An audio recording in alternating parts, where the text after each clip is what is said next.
حضرت عبداللہ بن حذیفہ رضی اللہ تعالیٰ عنہ کا واقعہ۔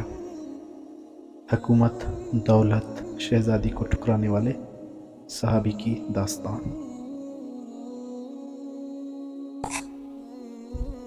حافظ ابن کثیر اور حافظ ابن عسکر رحمۃ اللہ علیہ ابن عبداللہ بن حذیفہ رضی اللہ تعالیٰ عنہ کا واقعہ بیان کرتے ہیں کہ آپ کو رومی کافروں نے قید کر لیا اور اپنے بادشاہ کے پاس پہنچا دیا۔ بادشاہ نے آپ سے کہا کہ تم نصرانی بن جاؤ، میں تمہیں اپنے راج پاٹ میں شریک کر لیتا ہوں، اپنی شہزادی کو تمہارے نکاح میں دیتا ہوں۔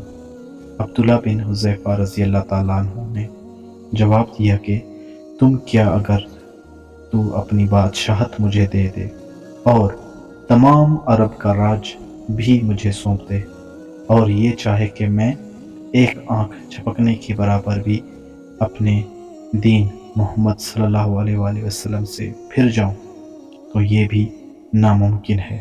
بادشاہ نے کہا پھر تجھے قتل کر دوں گا۔ حضرت عبداللہ بن حذیفہ رضی اللہ تعالیٰ عنہ نے جواب دیا کہ ہاں، یہ تجھے اختیار ہے۔ چنانچہ اس وقت بادشاہ نے حکم دیا اور انہیں سلیب پر چڑھا دیا، اور تیر اندازوں نے قریب سے بحکم بادشاہ ان کے ہاتھ، پاؤں اور جسم چھیدنا شروع کر دیا۔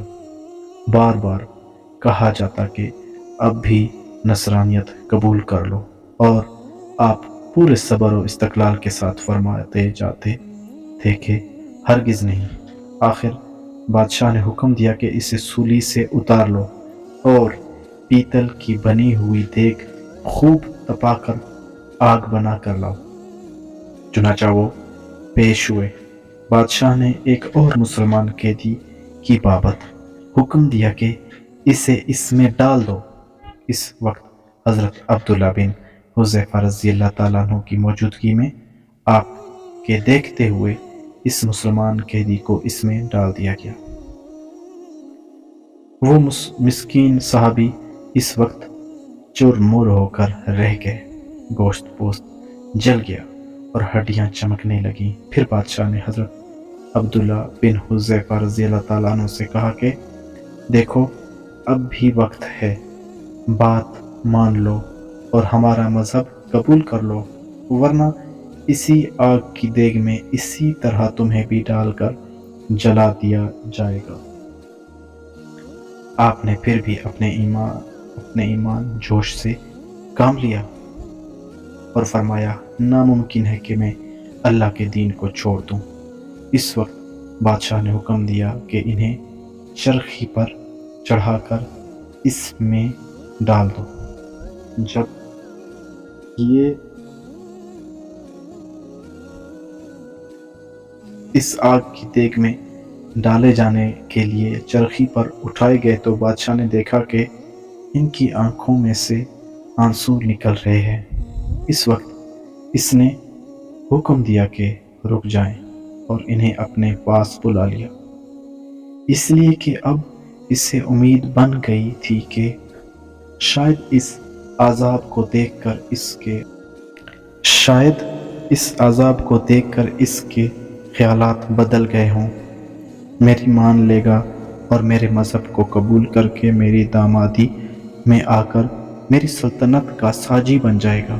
لیکن بادشاہ کی یہ تمنا بے سود نکلی۔ حضرت عبداللہ رضی اللہ تعالیٰ عنہ نے فرمایا کہ میں صرف اس وجہ سے رویا تھا کہ آج ایک ہی جان ہے جسے اللہ کی راہ میں اس عذاب کے ساتھ قربان کر رہا ہوں۔ کاش میری روئیں میں ایک ایک جان ہوتی تو آج سب جانیں اللہ کی راہ میں ایک ایک کر کے فدا کر دیتا۔ بعض روایت میں ہے کہ آپ کو قید خانے میں رکھا اور کھانا پینا بند کر دیا۔ کئی دن کے بعد شراب اور خنزیر کا گوشت بھیجا، لیکن آپ نے اس بھوک میں بھی اس پر اکتفا نہ کیا، اور بادشاہ نے آپ کو بھلا بھیجا اسے نہ کھانے کا سبب دریافت کیا تو آپ نے جواب دیا کہ اس حالت میں میرے لیے جائز تو ہو گیا ہے، لیکن میں تجھ جیسے بادشاہ کو اپنے بارے میں خوش ہونے کا موقع بھی نہیں دینا چاہتا۔ اب بادشاہ نے کہا کہ اچھا، تم میرے سر کا بوسہ لے لو تو میں تمہیں اور تمہارے ساتھ کے تمام قیدیوں کو رہا کر دیتا ہوں۔ آپ نے اسے قبول فرما لیا اور اس کے سر کا بوسہ لے لیا، اور بادشاہ نے بھی اپنا وعدہ پورا کیا، آپ کو اور آپ کے ساتھیوں کو چھوڑ دیا۔ جب حضرت عبداللہ بن حذیفہ رضی اللہ تعالیٰ عنہ یہاں سے آزاد ہو کر حضرت عمر فاروق رضی اللہ تعالیٰ عنہ کے پاس پہنچے تو آپ نے انہیں بڑے ادب کے ساتھ ممبر رسول پاک صلی اللہ علیہ وآلہ وسلم پر بٹھایا اور فرمایا کہ عبداللہ،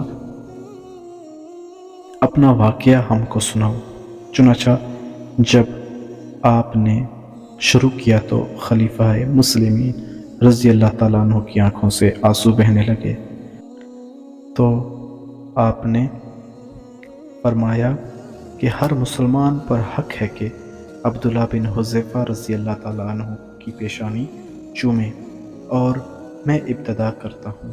یہ فرما کر پہلے آپ نے ان کے سر کا بوسہ لیا اور پھر جمع مسلمانوں نے